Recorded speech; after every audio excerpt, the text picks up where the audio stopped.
Hello friends, in this I'll tell you the way to enable the ICMP through ASA. Because in the previous lecture when I pinged from router 2 which was part of higher security zone, I tried to ping the R1 which was part of lower security zone. So ICMP should have worked. The reason for dropping the packet was that ICMP reply packet was coming from lower security level to higher security level. So let me explain you. ASA1 is already configured.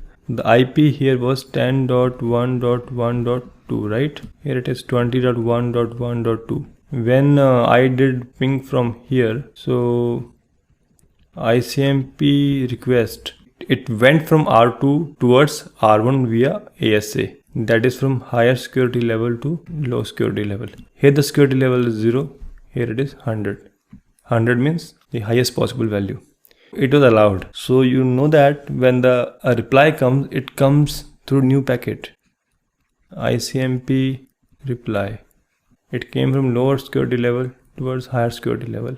It was blocked. What we will do here is we'll enable it. So we'll basically enable the inspection of ICMP. Let me take you to the console. ASA1. Actually there is a policy in place, the global policy. If you do show run policy map, you would see policy, the global one, this one. Policy map is there. Global policy is the name of that map and there's a class map, inspection default. Here you will see that there is no ICMP. I'll start again.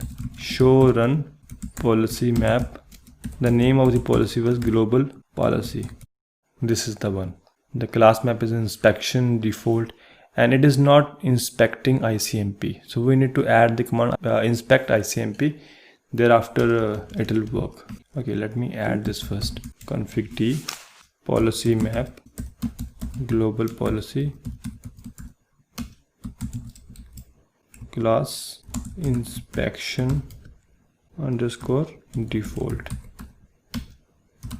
inspect ICMP exit. So if you do now show run policy map global underscore policy, you would see the presence of inspect ICMP, or you can simply do include ICMP. See, it is there. But anyway, this command is important. Now I'll try to ping from R2 to R1. So it is working, but R1 to R2 will not work. Okay, because ICMP request will go from lower to higher security level and ICMP request will be blocked. That is the reason. Let me show you. Okay, you can also enable that logging enable, repeat only once. See, deny inbound ICMP source outside this. Source is from outside, destination is inside. Lower security level to higher, it is blocked. So here now I'll tell you the way to configure the static routes. It is bit different, but more or less it is same. So you know that the IP here is 20.1.1.2, right? Here it is 10.1.1.2. This one is inside with security level 100. And this one is outside the security level 0. So what I'll do here is I'll add two loopback addresses. On this I'll add loopback 1.1.1.1/32. So here 2.2.2.2/32. I'll generate traffic from this one, 10.1.1.2 towards this one. The traffic will first reach the ASA and then it will check the routing table. So it should have route for this one, pointing towards this. Configuration is already done. Show IP interface brief. Interface, I'll just use loopbacks. Okay, here it is. It doesn't work. Okay, so R1 is configured, which is outside. R2 interface loopback 0. No shot is not required. So R1 and R2 have been configured. R2 is part of my inside, which is higher security level. So I'll try to ping this one. It will not work because ASA, which is sitting in between, it doesn't have the route. Config T. Let me disable this logging first to make things very clean. To be able to check the existing route, command is show route. Here it is not show IP route. Okay, it is just talking about the local routes. On ASA, I need to add a route. Command is route space destination. It is 1.1.1.1. Sorry, here I have to mention the name. Okay, route is towards the outside. Means the destination is part of outside. We have to mention the name of that interface. So here I'll use question mark. I'll define the mask. Route space the name of the interface where the destination lies, the destination IP, the subnet mask, then the gateway.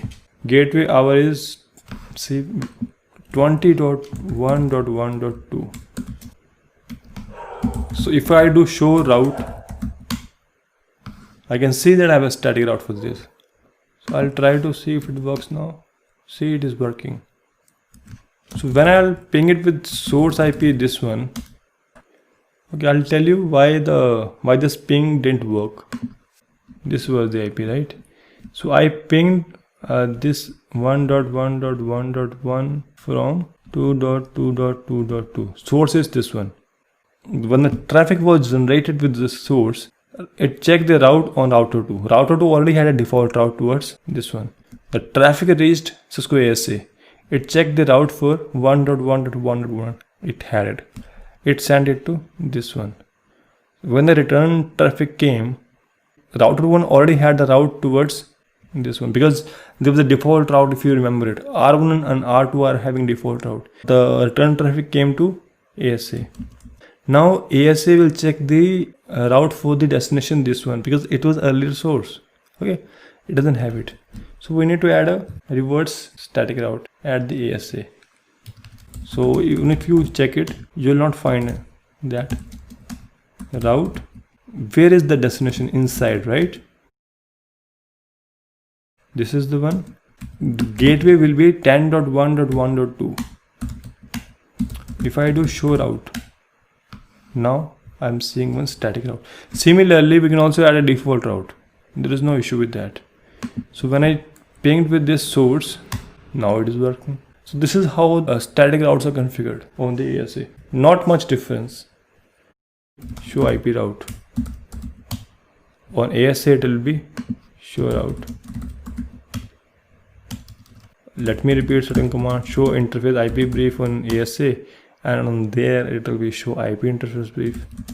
Show interface description. It doesn't work. So here it will be show name if. Show name if command will tell you the interfaces which have been configured with the names. Thank you so much. I hope it's been informative to you. I appreciate. Do give me appropriate rating and feedback.